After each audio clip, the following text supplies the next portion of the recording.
out of control.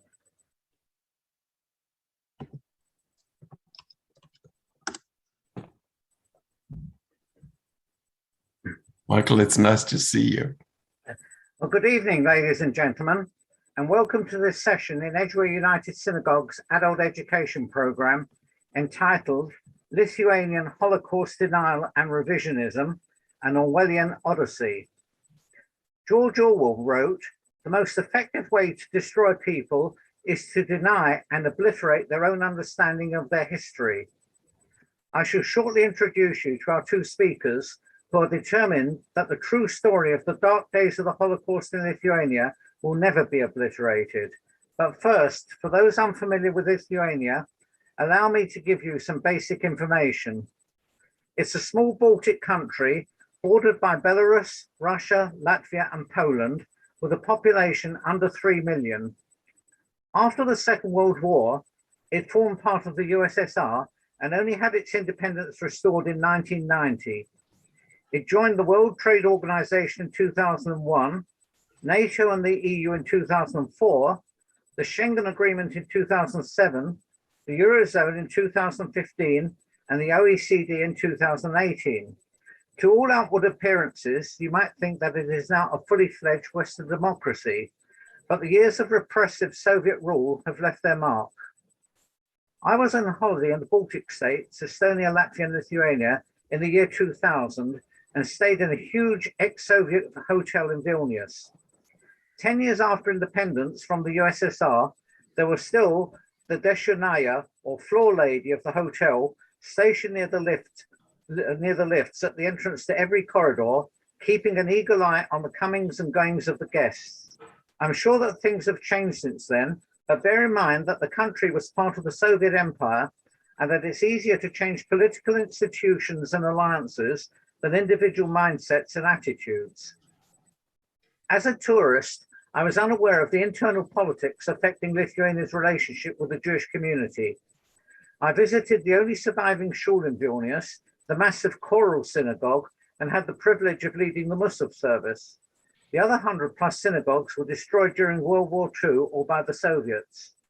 Nowadays, the Lithuanian government sponsors activities for Jewish communities in the West in an effort to convince people that it respects its Jewish past, and most recently here in the UK in October, it ran its annual Litvak Days in London, this year the Litvak Legacy in South Africa and Contemporary Culture. We shall hear a very different story tonight, recounting the cynical attempt by the authorities to rewrite its past history about its Jewish population. The Jewish community now numbers around 2,700.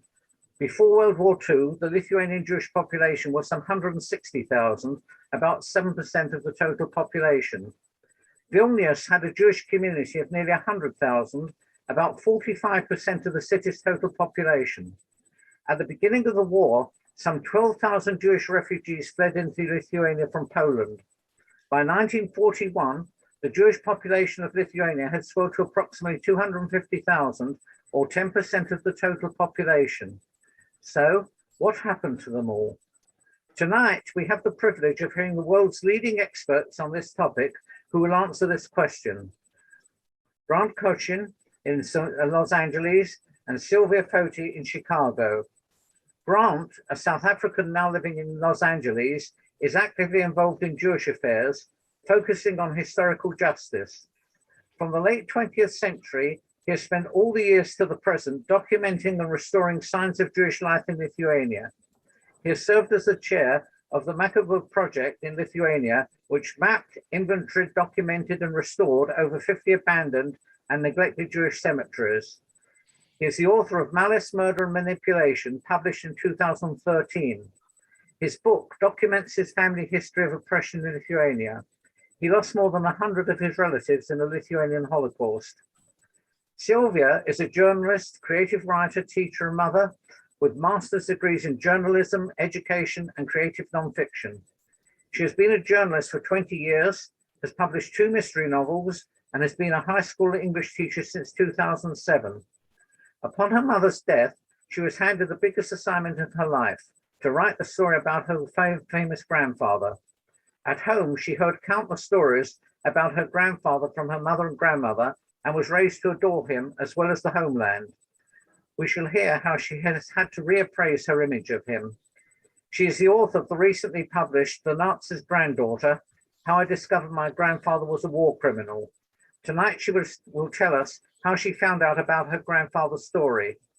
I'm now going to call on Grant to tell us how he became involved with the Lithuanian Holocaust denial issue, and he will then hand over to Sylvia at the point at which they came to interact with each other.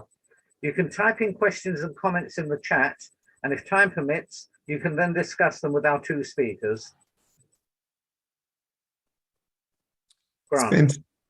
Spencer, thank you. Thank you to you, and thank you to Edgware Shul. This has been a remarkable journey to get to the point that we are now. I grew up in South Africa. 3 of my grandparents were born in the Baltics, and I grew up hearing stories of the old country. So I was absolutely compelled and fascinated to go to the old country. And I did the moment the Iron Curtain fell, I went and I stayed in the exact same hotel that you stayed in, with the exact same floor ladies, and they served herring and reindeer for breakfast. It was the only foods. It was the most Soviet place I'd ever been at that point. Yep. And I found Lithuania compellingly interesting, because here I was seeing the things that my grandfather told me about. Driving down the roads my grandmother told me about, and seeing the First World War spy lookout things. The words are escaping me right now. And it became compellingly interesting. And I went to my grandfather's village, and I put stones in the cemetery, and I said the Kaddish, and I started repairing cemeteries and getting involved. It's an incredibly long story, so I'll cut to the chase. The Holocaust in Lithuania was unique. The Nazis invaded on June 22nd, 1941, and before they reached Lithuania, Lithuanians started murdering Jews. The Nazis had been in Poland, and they were terrorizing and killing Jews, but not en masse. They were ghettoing the Jews, and yes, they were murdering Jews, but it wasn't a mass slaughter. The mass slaughter really started on Lithuanian territory. The Wannsee Conference took place on January 20, 1942, where the Nazis decided on the final solution. So the Nazis only decided to start murdering the entirety of the Jews of Europe in January 1942. By that time, 80% of the Lithuanian Jews had already been murdered. So the Lithuanians showed how it could be done. Anyway, move the story along to about 2010. And I was in my grandfather's village, and I was saying Kaddish at each of the 3 killing fields in his village. And I was with a Holocaust historian, and I said to the historian, who did the murders? You know, we know that the Lithuanians in charge gave the orders. We know that the Germans in charge facilitated, but who pulled the trigger? Who led them to the death pits? And without missing a beat, the historian said to me it was a man by the name of Jonas Noreka. So I came back to the United States, and I started researching Jonas Noreka to find out that he's one of the main heroes of Lithuania. I researched more, and I found out that in 1984, 6 years before Lithuania regained independence, Der Spiegel in Germany identified Noreka as the murderer. Then in 1995, President Brazauskas of Lithuania stood in front of the Israeli Knesset and said, I'm sorry Lithuanians did the murdering, And then he went back to Lithuania. And 2 years after that, he made a whole bunch of the murderers into national heroes, which belied his entire speech to the Knesset. So 13 years after Noreika had been identified as the murderer, Lithuania declared him innocent and made him a national hero. So I said, this can't be. Somebody that murdered this many Jews can't be a hero. They were Lithuanian citizens. He was murdering his own citizens, even though they were all Jews. So I started appealing to the Lithuanian government, and it was for naught. I met with an absolute wall of denial. And finally, after going to the presidency, the prime minister, the parliament, the Supreme Court on a letter base, the National Security Department, the ombudsman of the parliament, I said, you know what, this is not possible. There is just a complete wall of denial.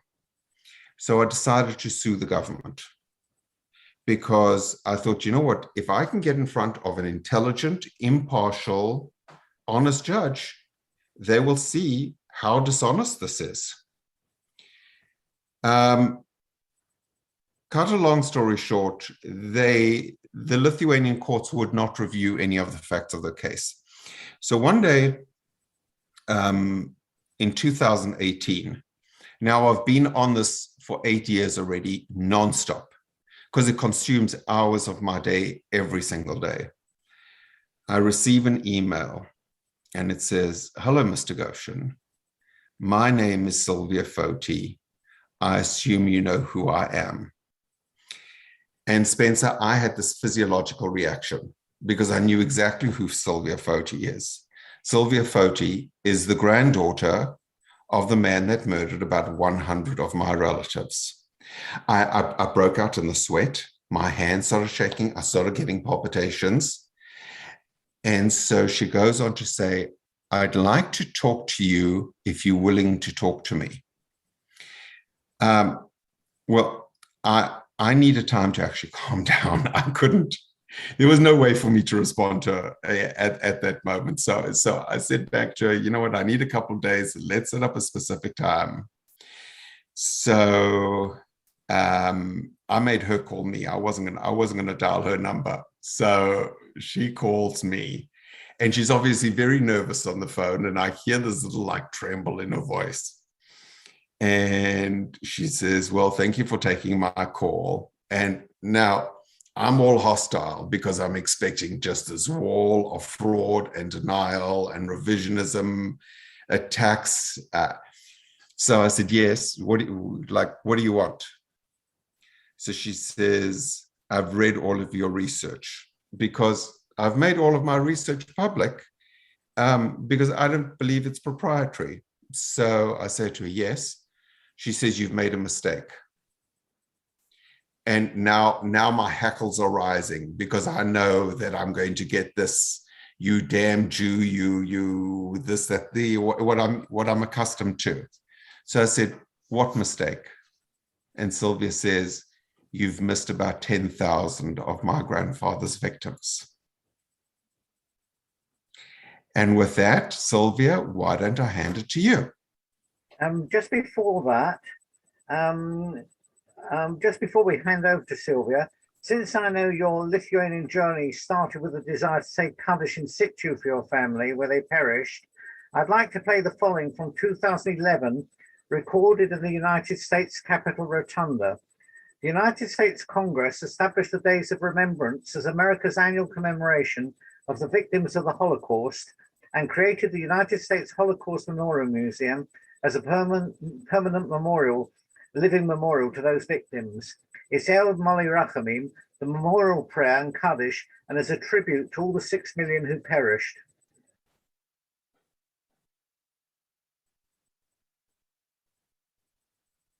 Memorial prayer for the dead will be chanted by cantor Josh Perlman. Israel Arbeiter, a survivor of the Holocaust from Poland, will then lead us in recitation of the Kaddish. Please rise.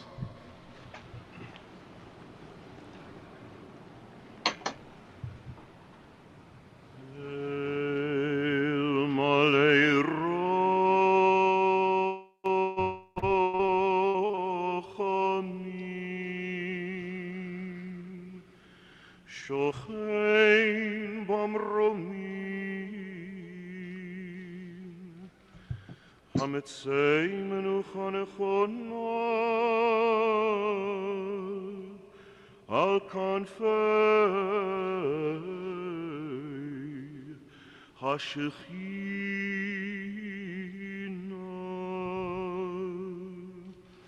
b'malos kedoshim utehorim kizor harakia mazehirim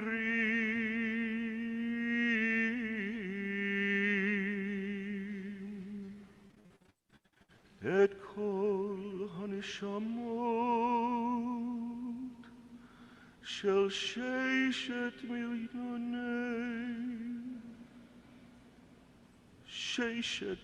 milyonei haYehudim Chalalei HaShoah b'Europa שנהרגו, שנסחטו, שנשרפו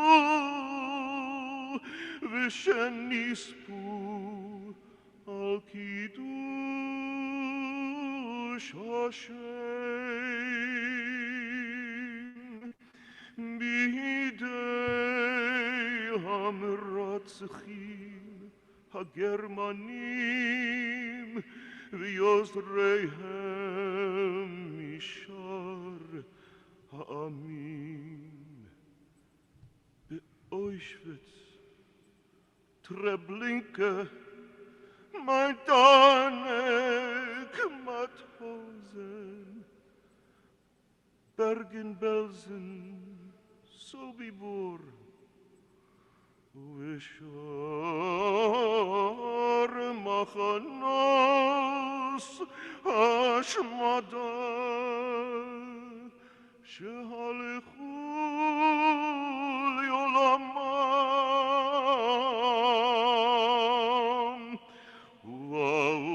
והאור שכל הקהל מתפלל לעילוי נשמותיהם.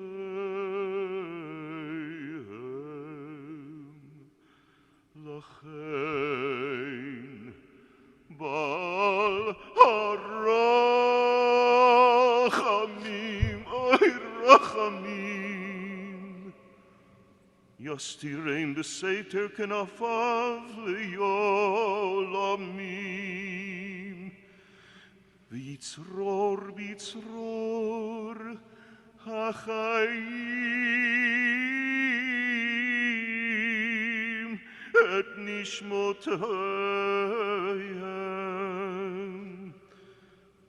אדוני הוא נחלתם, בגן עדן תהא מנוחתם.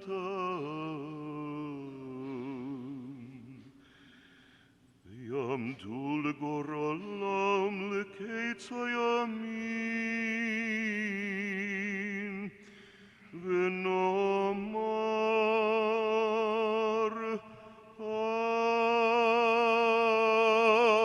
Amen. Sylvia. Okay, thank you, Spencer. I'm so happy to be here. Well, my story, I grew up in Chicago in a very Lithuanian community in Market Park, and always hearing stories about my grandfather and what a big hero he was for Lithuania. So I heard how he died in a KGB prison because he tried to lead a rebellion against the Soviets in 1945, uniting all of the partisans together to fight against the second occupation of Lithuania. He had failed at this. At this point, he was calling himself General Storm, which was his code name at the time. And he was tortured in the KGB prison and then shot and executed. So he was always presented as a martyr for Lithuania's freedom. And he was only 36 years old. Before that, he was in a Nazi concentration camp for 2 years. And I was told that he was an anti-Nazi resistor and that he tried to save Jews. Before that, he was the head of the Cholet district during the Nazi occupation. And this part was very glossed over for me, like it was almost barely mentioned. Then before that, he was leading the 5-day uprising against the Soviets in 1941 in an area called Žemaitija. And Lithuania won. They got the Soviets out, but at the same time, the Germans came in and took over. So this is essentially all I knew of him. And he was always presented to me as a wonderful hero. In 1997, I went to Lithuania with my mom and my brother, and President Brazauskas had given my mom the Cross of the Vytis, which is the highest honor a Lithuanian can receive posthumously. So 3 years later, in the year 2000, my mom suddenly got very sick and was dying. She was only 60 years old. This was her project to write the book about her father. And I grew up always hearing her talk about this. The Lithuanian community here had asked her to do it. And it was the expectation that the daughter was going to do this. So when she was on her deathbed, she called me over, and at the time I was a full-time journalist, and she says, "Sylvia, you have to write the book." And I could not accept that she was dying yet, and I said, no, you're going to be fine. These just are some tests, you're going to get out. And she says, no, everybody expects it. You have to write the book. And of course I said yes. So shortly after that, she did die. And here I was left with this insane deathbed promise. And 5 months later, her mother, my grand, her deathbed. And she calls me over to her bed and says, "Sylvia, how's the book going?" And I said, "It's going fine. I'm working on it. I'm only 38 years old. I'm going to get it done. I'm not going to let it go the way Mom did." And I thought I was giving her words of comfort. And she says, "Don't write the book. Just let history lie. There's no need to dig around." And I thought she was just trying to give me a pass, because it was kind of a stressful project for my mom. And maybe she, was just trying to think that, I didn't have to do something like that. And I said, no, I'm going to do it. I promised Mom, I'm really going to do it. And she just kind of rolled over and faced the wall. And that was the end of that conversation. And then she did die shortly after that.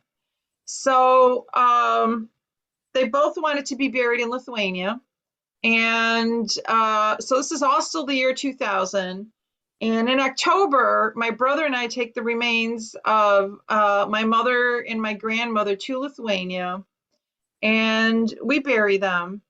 And then right after that, we were invited to visit the school named after my grandfather, the Jonas Noreika Grammar School.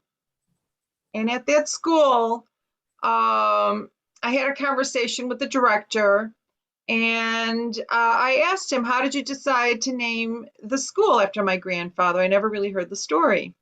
And he said, before 1990, we had this horrible Russian name because Lithuania was occupied till 90. And we wanted to get rid of that name and get a good patriotic Lithuanian name. So your grandfather was born in this town, and he's such a magnificent, legendary hero that it was a natural that we name the school after him. And I thought that would be the end of the story.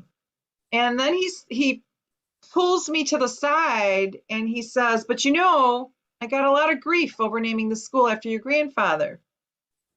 And I said, "Grief from who?" And he says, "From the Jews." And I'm like, what could the Jews possibly say about my wonderful, magnificent, legendary grandfather who I love so much? And he looks at me like this is, common knowledge. And he says he was accused of killing Jews. And that was the very first time in my life that I had heard anything like this. I was completely unprepared for this knowledge. And it hit me very hard. I had to sit down. I needed to like catch my breath. And the director says, "Don't worry, it's all in the past. It's ancient history." And it's not true. It's just communist propaganda. So I come back to Chicago, and I start talking to people here now, like my father and other people. And I'm like, "Have you ever heard this crazy rumor of Jonas Noreka killing Jews?" And my father says, "Yeah, I heard it." And I'm like, "What? How come I didn't hear it? Why didn't you tell me anything about it?" And he said, "Well, it's not true. It's just communist propaganda. Why would we even talk about it?" So being a Lithuanian in Chicago, that's what I did too. So I also went into denial over this, thinking it's just communist propaganda. And I stayed in that denial for about 10 years. And, these 3 bookshelves behind me is all the material that my mom left. 3,000 pages of KGB transcripts of when my grandfather was interrogated. 77 letters that he wrote to my grandmother from the Stutthof concentration camp.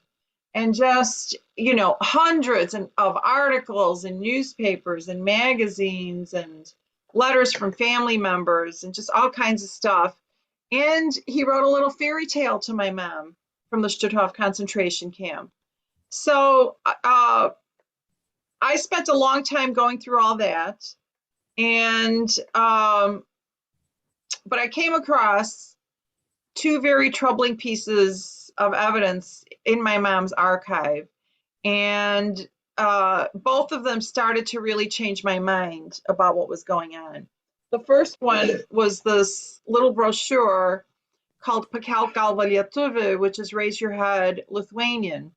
And it's a 32-page little booklet and written in 1933. And the author is Jonas Noreka. And essentially it calls for boycotting anything sold by Jews. And he says, Lithuania is for Lithuanians. It's not fair that the Jews have all these businesses and they're selling the best products. Lithuanians just should start to do this. You need to start buying from Lithuanians and not from the Jews. Be a patriot of Lithuania and boycott anything sold by a Jew. So like this for 32 pages. And I was very troubled by this. As his granddaughter, I wanted to burn it. And, as a journalist, I was already fantasizing that I could exonerate my grandfather from this crazy rumor, that I was going to prove in my book, look, this is not true. And I thought that this, as the journalist, was get very upset about this because I thought, Granddad, you are making this very difficult for me with this pamphlet. And but he was only 22 when he wrote it, and he didn't really call for the killing of Jews in here. So I still had like a slim sliver of hope that, maybe I could still exonerate him. Well, all that was dashed when I came across a document in this book called Masinės žudynės Lietuvoje, which is massive slaughter in Lithuania.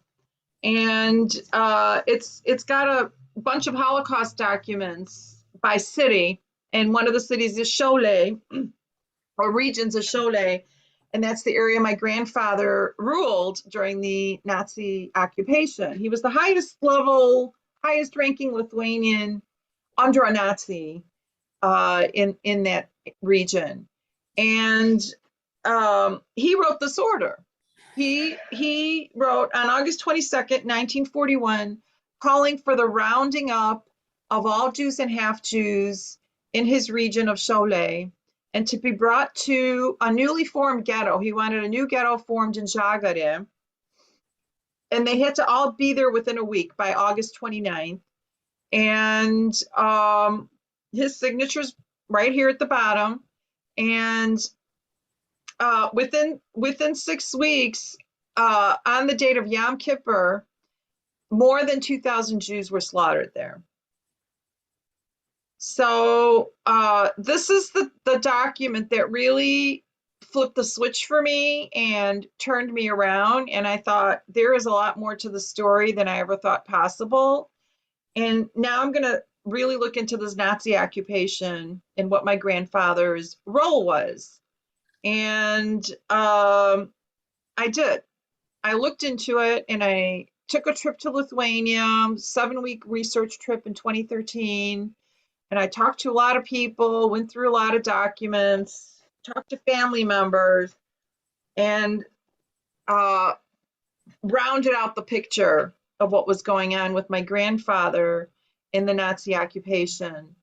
And I guess, long story short, he was responsible for the deaths of 8,000 to 15,000 Jews in 3 cities, Plunge, Telche, and Cholet. And, you know, this book, The Nazi's Granddaughter, How I Discovered My Grandfather Was a War Criminal, is a memoir. And it's a very personal story of how I had come to terms with what my grandfather did. And I had gone from denial to depression to anger, and today I'm at acceptance. And so that's kind of a thumbnail sketch, if you will, of the journey. So I guess if you have any other questions, we can proceed. So let me step in over here. Now, in all of my activism, in all of my trying to expose this, I have had about 20 legal actions against the government of Lithuania, all of which they've ruled against me and refused to consider the facts. The government labeled me as an enemy of the state, and they have threatened me with criminal and constitutional charges for exposing their heroes as murderers of Jews. The ambassador, the Lithuanian ambassador to the UK, just had Litvak days at his embassy, and he stood up and he said, "We've got to have these difficult conversations because the information is now out." The only problem is that I found 30-year-old news articles where Lithuanian government said, now isn't the time, but we have to have the difficult conversations. So for 30 years, they've been making the same comment, we have to have the difficult conversations, and that hasn't happened in 30 years.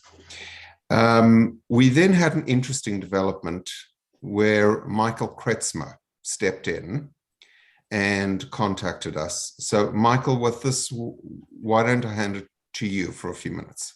Can I just say that Michael is from Birmingham, England, and you'll hear his story now. Michael, you're on mute. You need to unmute.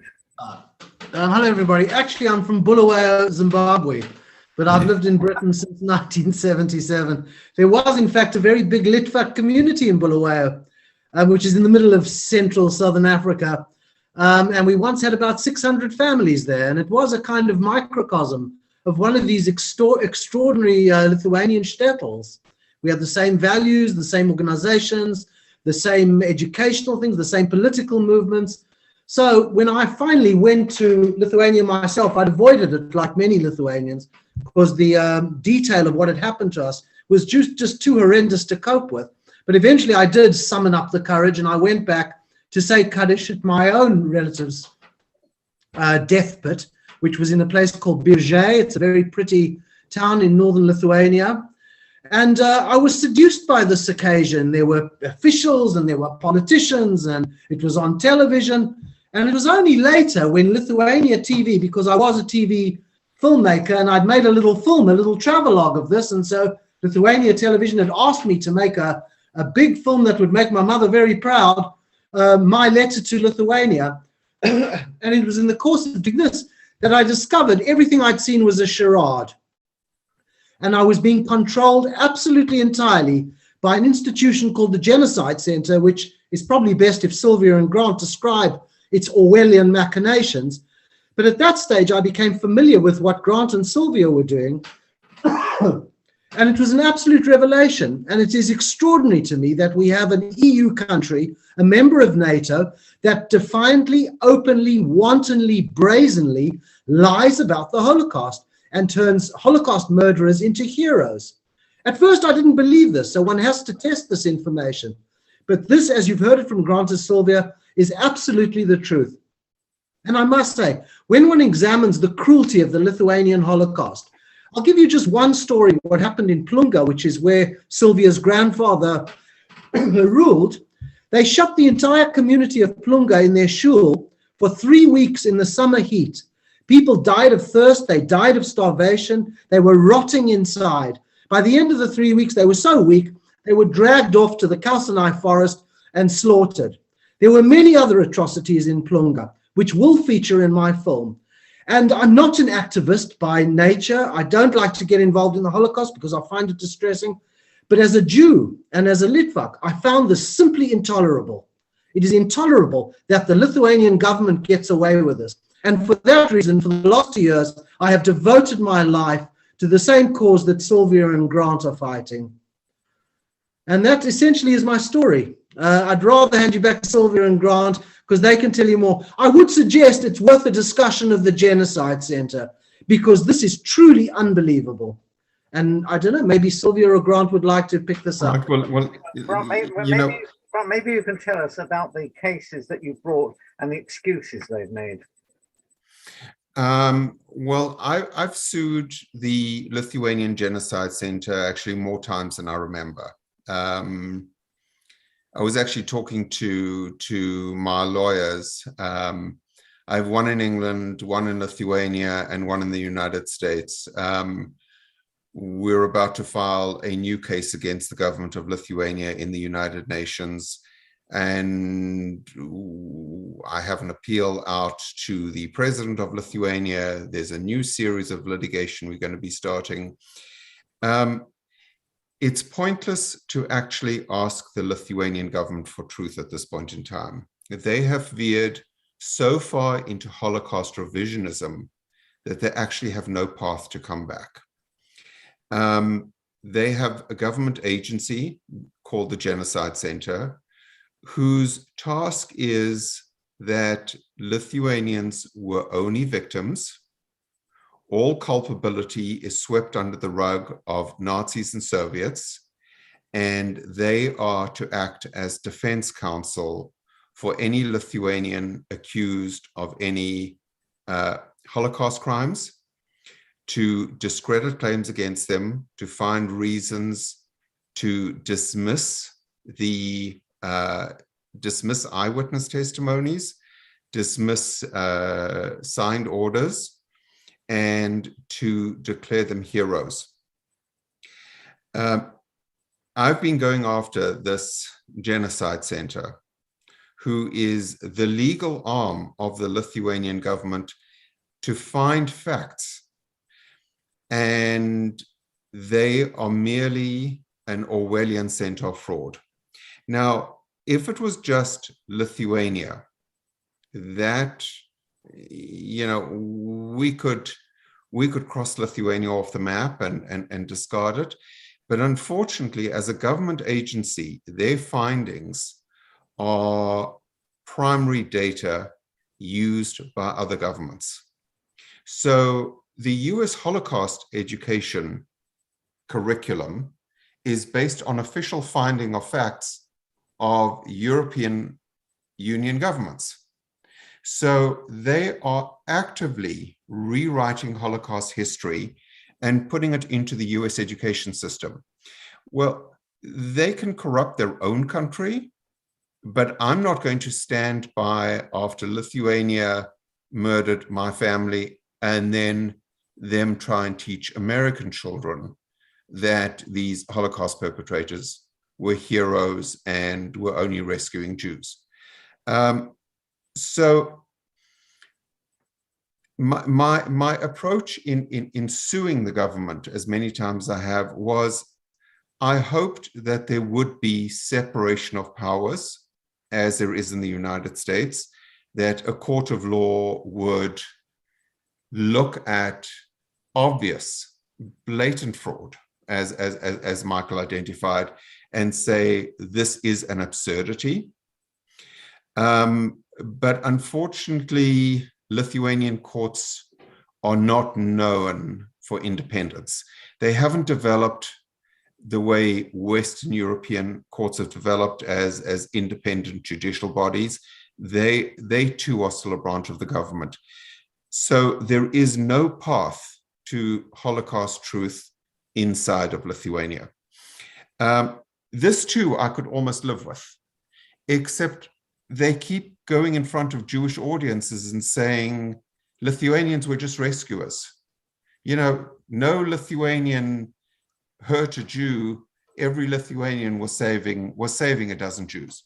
Well, if you added together the dozen Jews that every Lithuanian has told me that their family saved, you'd come up with about 1 million saved Jews out of the 220,000 murdered ones.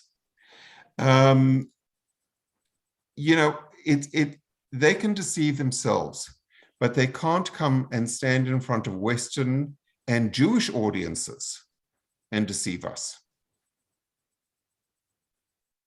Sylvia?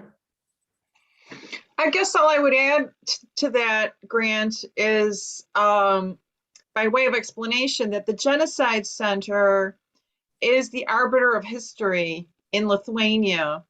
And like, I don't think in the United States there even is such a thing. I don't know if England even has such a thing. But in Lithuania, they established the narrative. They had this is an institution that has about 80 to 100 historians paid by the government to decide what the narrative is and what happened in World War II. And even though they use the word genocide as part of its the name of its institution, they call what happened, what the Soviets did to the Lithuanians, a genocide. They're trying to say that what the Russians did to Lithuanians is a genocide and make it as equal to what happened to the Jews. So, and in the Genocide Center, you know, I took a visit through their museum, and very little is there about the Holocaust against the Jews in comparison to what's there about what the Soviets did to Lithuanians. And so you know, when you talk to a politician in Lithuania about this issue, their response is, well, I'm not a historian with a PhD. I have to defer to our experts in the country, which is in the Genocide Center. They have all the resources to study this and research this and look at it. So I always have to defer to them. So the problem in Lithuania is that all roads always lead back to this Genocide Center because they control the narrative of what happened. And Grant and I are really making a dent in this narrative. And so I guess that's all I wanted to add about the Genocide Center. Could one of you tell me how many levels of court there are in Lithuania? Presumably it gets passed from lower courts to higher courts, or not? Well, there's 2 legal systems and 2 Supreme Courts. There's 3 layers of courts in the one and only 2 in the other. So I've had to go through all 5 courts to be denied in all 5 in order to get my case into the European Court of Human Rights. I'm also taking the case through the United Nations as an appeal facility. To get to those 5 courts, I had to appeal 3 times to the public prosecutor, I've appealed to the president's office.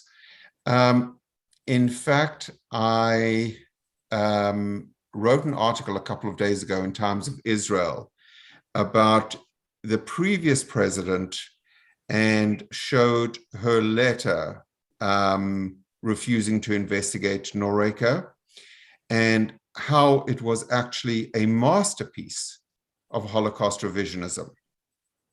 So all in all, I've had about 20 legal actions.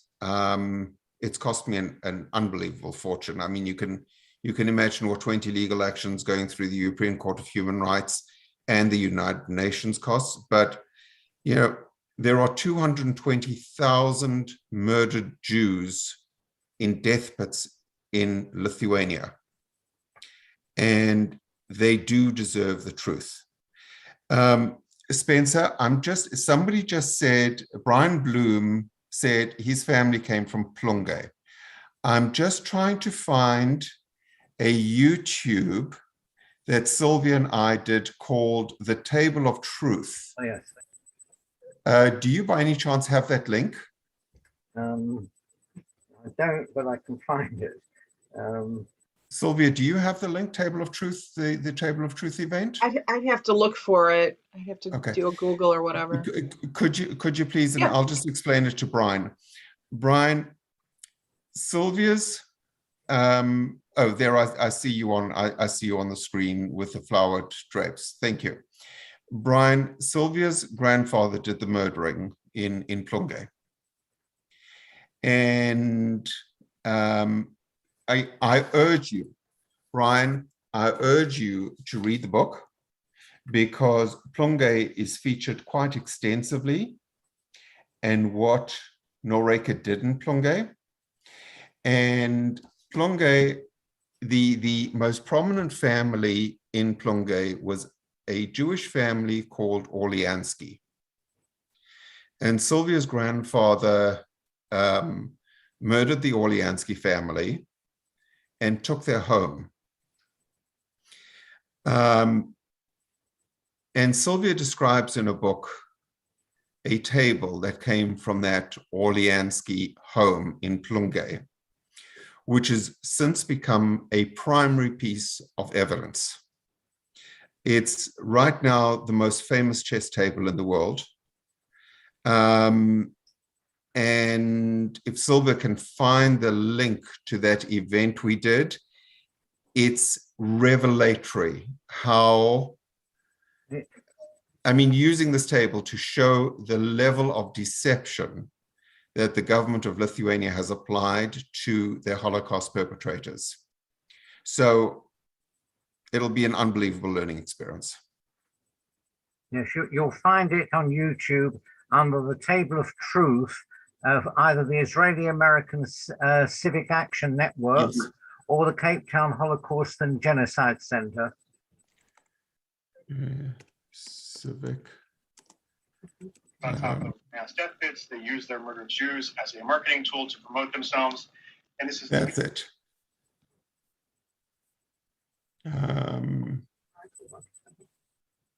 Hold on.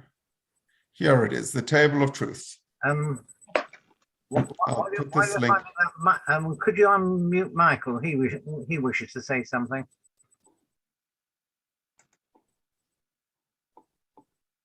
Thank you. Can everyone hear? There are just two things I'd like to say. One is, before now, I think we stood very little chance of making any progress with Lithuania. We do stand a chance now, principally because of the heroic Sylvia Foti. One thing Sylvia modestly has not talked about has been her own private battle. Can any of you imagine what it is to turn against your family and your people in service of truth? I hope I don't embarrass you by saying this, Sylvia, but you are a remarkable woman and an inspiration. And if there's any human in this world who can force Lithuania to confront this terrible truth, it is Sylvia. Now, it's also becoming urgent. Next year, Kaunas, formerly known as Kovno, which was one of our greatest rabbinic towns in history, is the European City of Culture, I believe. There are 3 streets there named after mass murderers. One of them is Shkirpa, another is Noreka. If we allow them to get away with this without even a protest, to my mind, the Holocaust will have come to mean nothing at all. It'll be the same as if Germany erected a big statue of Eichmann, said, sorry, the historians are a little undecided, let's wait till they decide, and in the meantime, we'll hero worship him. It is absolutely intolerable. And I have to say, I haven't always been impressed with the response of the Jewish community. I understand why we are so frightened by this. Nobody wants to go down this road. But I feel we have a special duty, a special focus, and some special leaders in Grant, Sylvia, and there are others. I would recommend people look at Professor David Katz and his work. Now is our last chance to do something about this, and my own feeling is we have a responsibility to. Thank you very much. Sylvia, could you tell us the effect this had on your family and friends?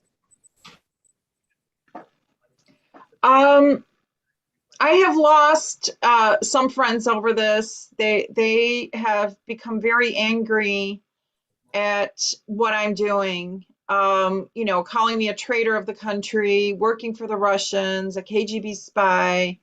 And I think, you know, part of the reason is, I do understand them because I went through this denial myself. And so I totally get what is going on. It's really traumatic for Lithuanians to come to terms with the idea that they were participants in the Holocaust. It's the worst crime in history. And our identity has been, we are the victims. We are the good guys. The Soviets were bad to us and the Nazis were bad to us. And we're just poor, helpless victims. We're a tiny little country. And part of the identity is, and we can overcome that and become a democratic nation. So for me to have my story come out like this, and I think, you know, a rather powerful way, is really pushing at their narrative and their self-identity. And so I have family members in Lithuania who won't talk to me. Somebody even wanted to sue me for defaming the name of their, you know, our family. But I'm the closest living relative to my grandfather, and this relative who wanted to sue me is further removed. So like they didn't really have a case. But just the fact that they wanted to do it, you know. Spencer, we can hear some volume coming from your computer. I can hear some volume coming from, do you have? In rewriting history, I wonder if a Lithuanian citizen today. Yeah, can you spend 20,000 Lithuanian citizens somewhere? Oh, maybe it's coming from my computer. I'm sorry. No, hold on. I'm sorry, Spencer. It was coming from my computer. I'm sorry. Spencer, it's, you know, Sylvia has been vilified in Lithuania. You've both had death threats, haven't you? Oh, yeah. But, you know, those people are only brave if a Jew's on the ground and they've got a club in their hand. Those death threats invigorate me. They don't scare me. They, you know, they had their opportunity to murder as many Jews as they could. They're not coming to murder me. It's just bluster because they have nothing else. They have no other means. You know, it's the government threats that they're going to charge me criminally that bother me. Because what happens if they do go to Interpol and say, you know, I mean, I'm not going to stop talking about Holocaust perpetrators because they try and intimidate me into silence.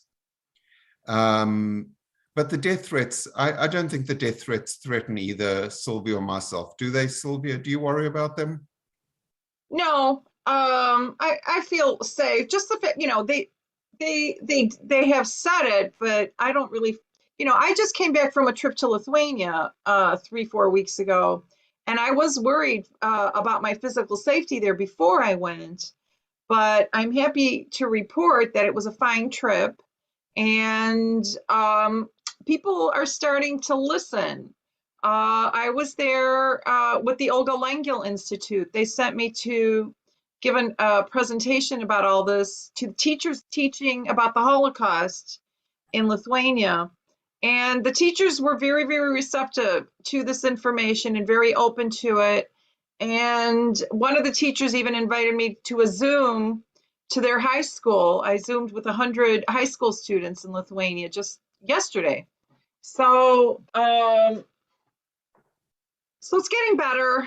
I mean, these are all baby steps. My book is coming out in Lithuanian in February. So that's a really, really big positive sign, because I used to joke that this book is going to be translated in every language but Lithuanian. So I was very happy that it is coming out in Lithuanian. And could you tell us why you've changed the name of the title of the book? Yeah. And it's no longer has Nazi in the title. Yeah. Well, my original title was Storm in the Land of Rain. You know, I'm an English teacher and I liked the poetics of it. My grandfather was known as General Storm, and Land of Lietuva means land of rain. And so I just like the beautiful metaphor of it. And my publisher, though, you know, thought that sales would go better if it were another title, The Nazi's Granddaughter. And I really did not care for that title. But now they changed their mind. Their paperback is going to be Storm in the Land of Rain. And they did come up with the subhead, which is a mother's dying wish becomes her daughter's nightmare. So that, I think, is brilliant. And Lithuania is, the Lithuanian version is going to be translated as Storm in the Land of Rain, Vetra lieto šalyje. So I'm really happy about the title change. Everything inside is the same, but just the title will be different. And do young people look upon the whole thing differently from the old guard? Do they realize that some people are trying to defend the indefensible, and that when they die out, maybe there will be a change in attitude? Well, I found talking to, you know, I'm a high school teacher here in the United States, and I find talking to high school students in Lithuania is sort of the same. And they're open. You know, they don't have all these preconceived notions that the older adults do, so it's easier to talk to them about this. So you know, I'm an optimist and I do have hope. Right. Can we pass now to what we might possibly be able to do? Can you tell us, Grant, what you're doing with Congress and with the book, and appeals to parliaments elsewhere to publicize this? So I have 535 copies of this book in my garage. I cannot park my car in my garage because there are 535 copies of this book. There's also 535 members of Congress. So we are sending a copy to every member of Congress. Our lobbying, our first meeting with members of Congress was this morning. Sylvia and I were on a Zoom. Sylvia and I, as two individuals, can't change the world. Michael's documentary is critically important because that can reach tens of thousands of people. But unfortunately, we've shown that there is no path to truth inside Lithuania, and their Holocaust revisionism is filtering into the United States. So the US government is very strong on Holocaust education, and Congress is, privately, Congress has already expressed concerns that we're asked to defend them and they can't even tell the truth about the Holocaust. So our meetings with members of Congress began this morning. We are asking Congress to add Holocaust revision reporting to the religious freedom report that each embassy is required to submit each year. We are asking for Lithuanian Holocaust academia to be automatically discarded from any US education unless foreign academics have validated that it is correct. I think in the next 10 days, we have at least one Zoom a day. 10 business days, we have at least one Zoom a day with different members of Congress. We hope to introduce legislation soon. Lithuania doesn't care what Sylvia and I do. They don't care about their domestic population, but they will care about what US Congress has to say. And unfortunately, we've shown that the only path to truth is going to be if US Congress mandates that they start telling the truth. So Sylvia's and my work is critically important. Michael Kretzemer's work is critically important. Spencer, what you're doing with the shul today is critically important, specifically because Lithuanian diplomats go out to deliberately deceive unaware Jewish audiences. But in order to change this and to stop the Holocaust revisionism, unfortunately, it's going to take US Congress to intercede. And that's what we are now doing. And what can be done with other parliaments around the world? I think, you know, we've so exposed Lithuania's Holocaust frauds that the International Holocaust Remembrance Alliance, which is a coalition of 42 governments around the world, came out with a statement, I think 2 weeks ago, identifying Lithuania as Holocaust revisionist and Holocaust distorters, and using Sylvia's grandfather as the case study. So the world actually does know. Unfortunately, Lithuania doesn't care. I think with the International Holocaust Remembrance Alliance, and once we have US Congress on board as well, I don't think that they're going to be able to sustain the revision of history that they're perpetrating. Right.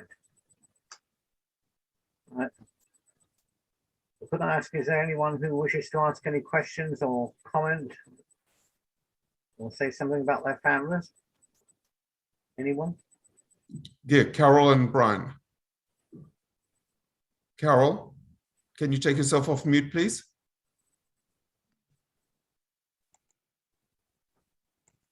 Brian, can you? Okay, hi, Carol. Thank you. I would like to say that the Holocaust was not the beginning of anti-Semitism and cruelty in Lithuania. My father came from Vilnius, which he called Vilna, as a refugee with his family, his mother and father and sister and 2 brothers. Only one managed to get out.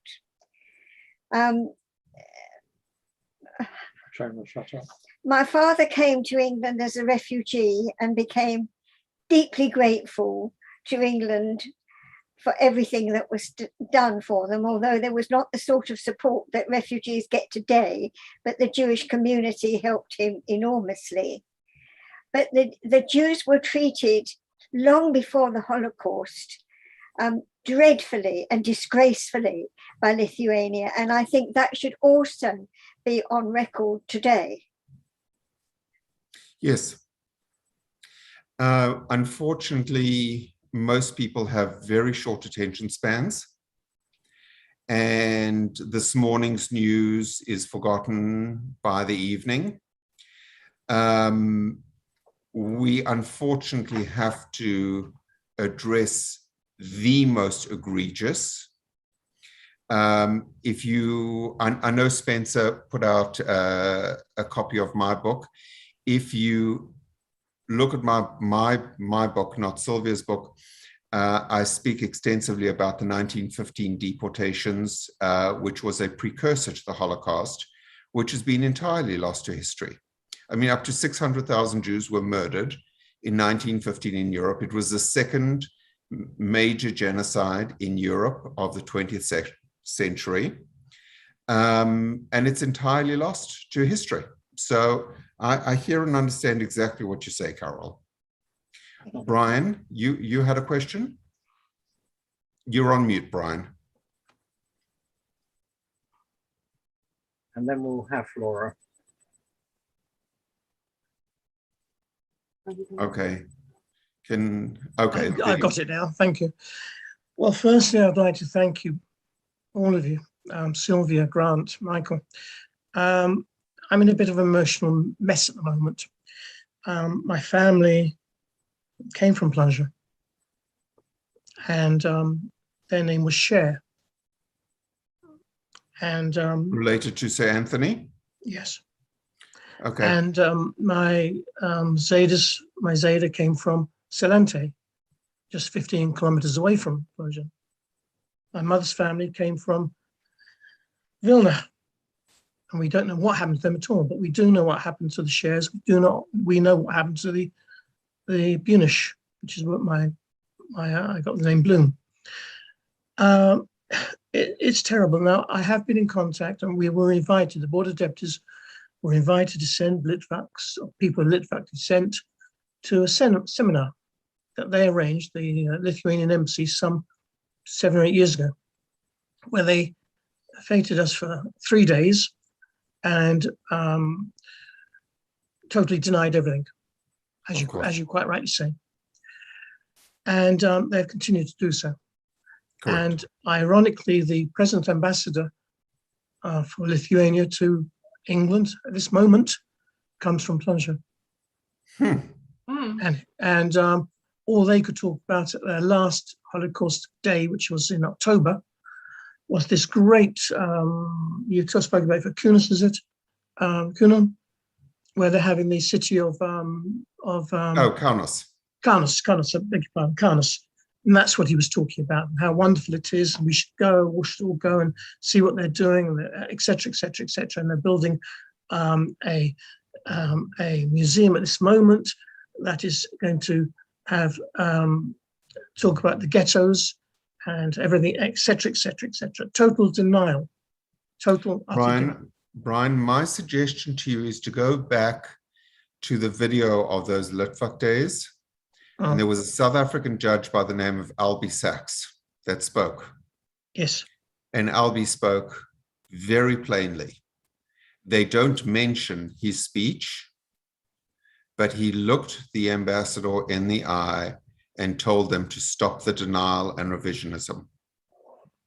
Those are never mentioned again. Unfortunately, my next article, I've just had a series coming out in a very short space of time because I'm waiting for the president's response or the expected Holocaust denial, is to go back over 30 years of newspaper articles to show how many times they've said, oh yes, we need to have these conversations and we need to address what actually happened, and how that is just a delaying tactic that never comes to pass. I'm sorry you had that experience. It is unfortunate that Jews are so regularly deceived. The Lithuanian diplomats are very slippery. They will not be held down to details and facts, and they've learned how to distract, and unfortunately our own don't hold them to the point. So I hear you. I know exactly what you're talking about. Can you unmute Flora now, please?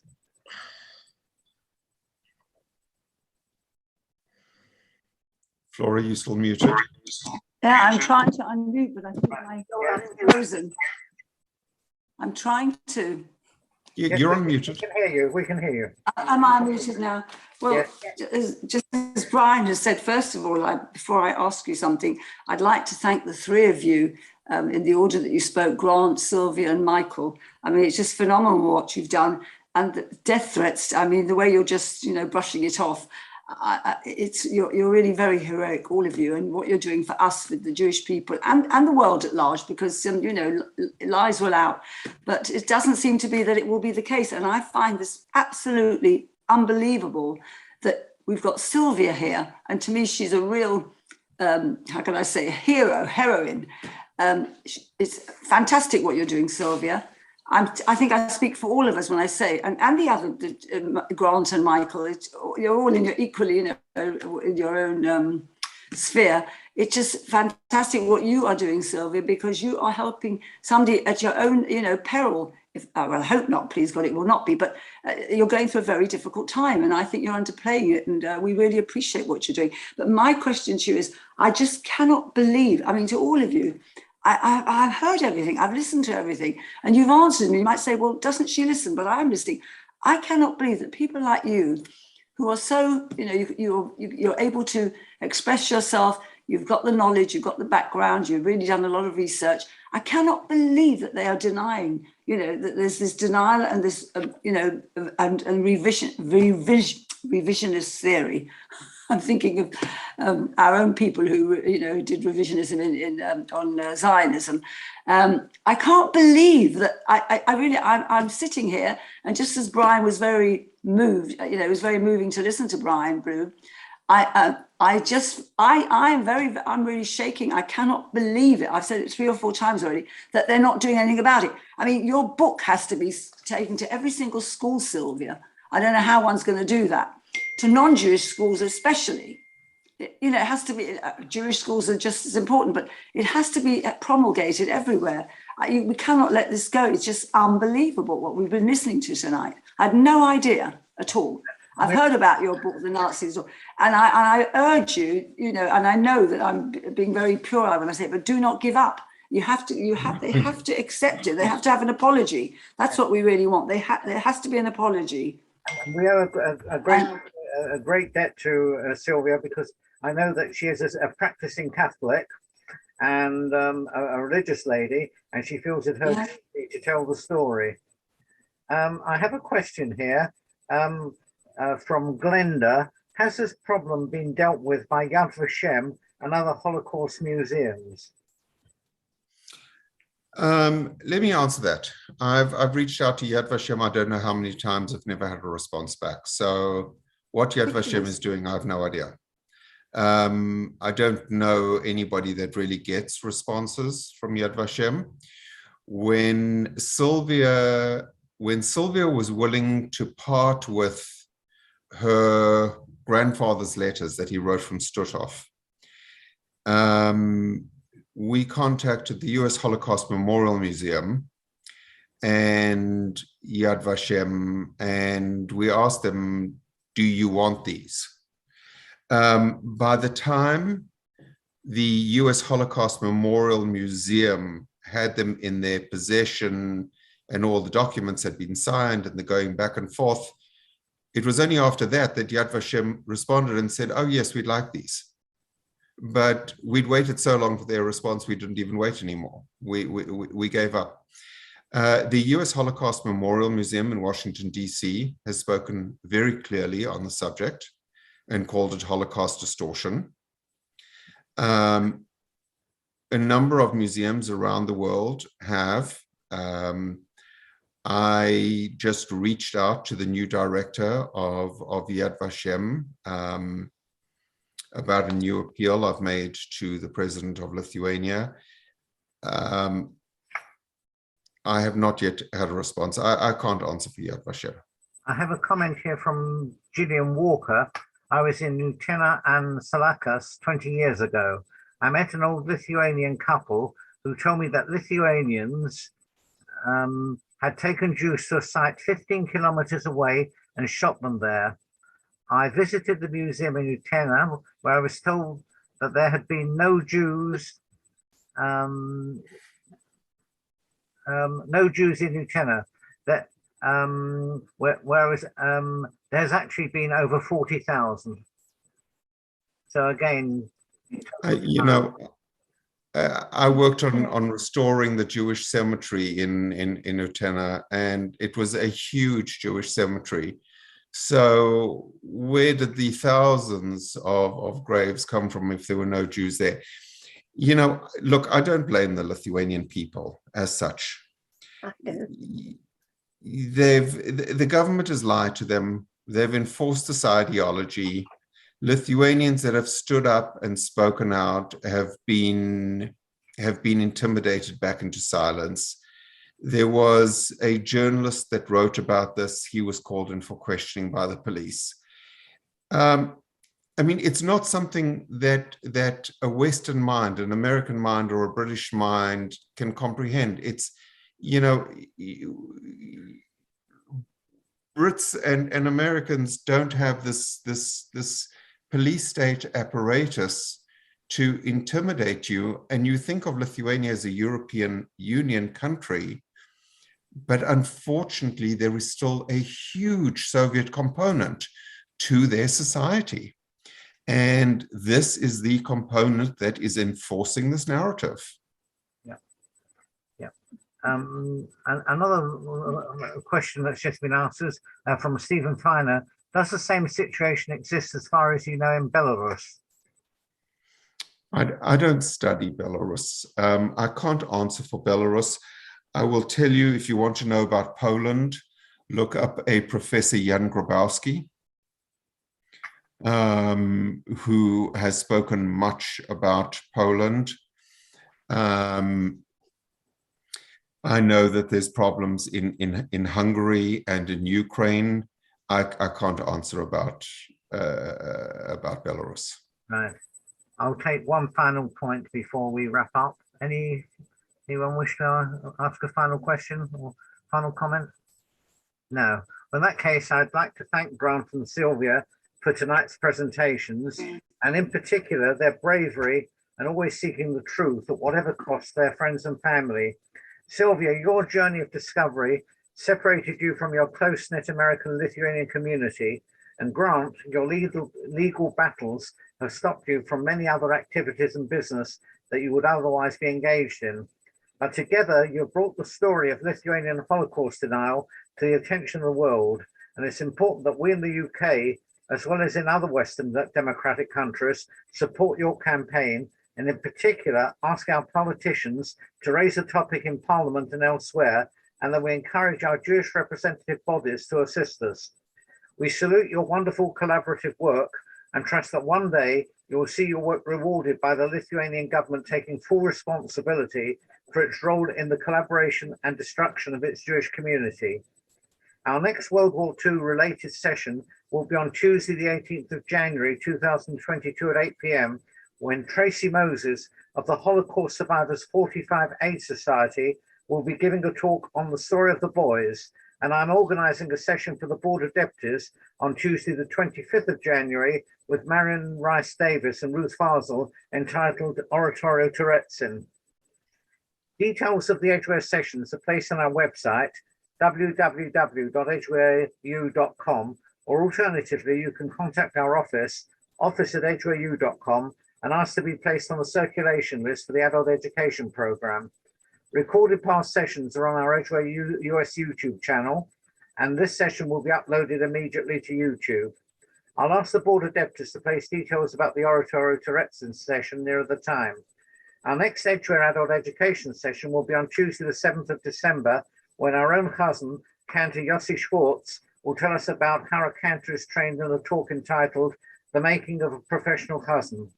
I'd like to thank Elliot for acting as controller tonight, and once again, wish our guest speakers every success in the future.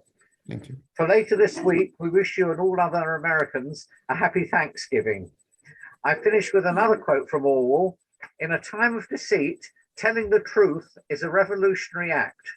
We look forward to the time when the Lithuanian government commit to a revolutionary act and admit their complicity in the Holocaust. We can chat after we hear Mamula, a Kovno Ghetto song.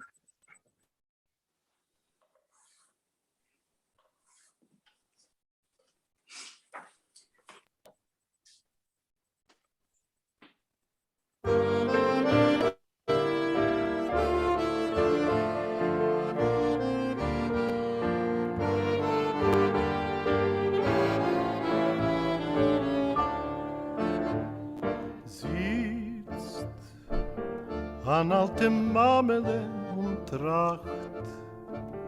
Es ist sich schon spät bei Nacht, doch sitzt sie beim Fenster, treurig und wart auf ihr Kind.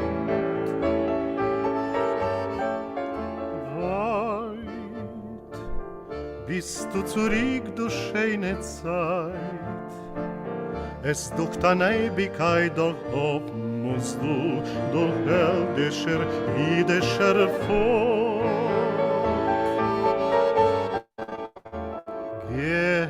Lied klingt durch der Nacht, wenn dort an alte jüdische Mame und Tracht. Wo ist mein Kind, Schicksal in Wind, sagt mir, wo ist mein Kind, Mamele du. Hast gar kein Ruh. Sest alle schwarz, Leid und Pein brech dein Herz, Mamele. Doch hab nur Mut, es wird sein gut, kommt euch der Tag, du wirst sein frei, frei von dem schrecklichen Joch.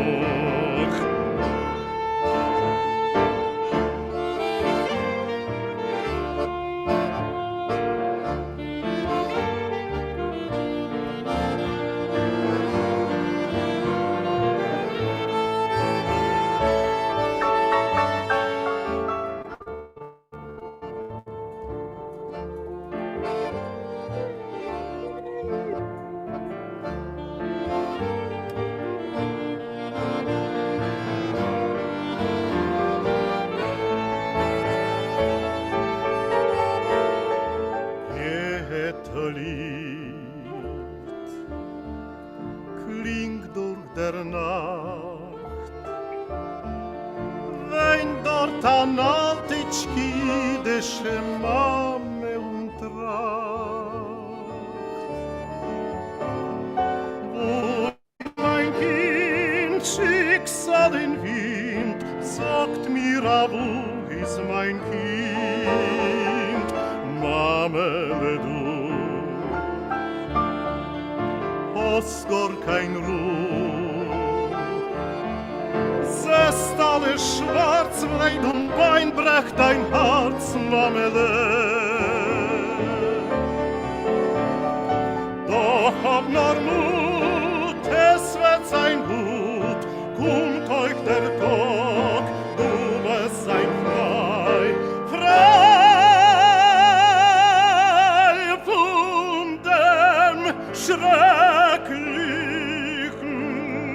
Joch.